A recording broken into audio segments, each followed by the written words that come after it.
question is, and here's why we have this podcast is I'm curious and I really would like to know from your perspective as a business owner, you mentioned something really important. 90% of all cyber attacks have to do with email. That's like the entry point. Have to I do didn't with, even know that statistic. That's huge. yeah, 90% of all cyber attacks have to do with phishing emails. Why?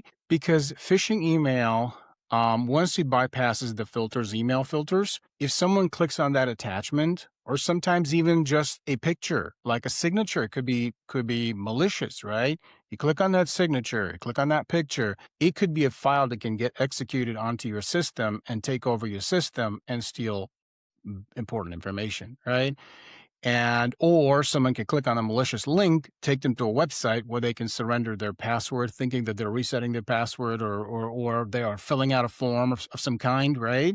So now we have the secretary at the office, we have her username, we have her password. Next, we can impersonate her. We can ask her to, write up an email and take over her system and then impersonate her to you or a colleague or something like that. So there's multiple scenarios of how this can go. And you mentioned, which kudos to you for being vigilant and observing, because that's really what's important is like having awareness.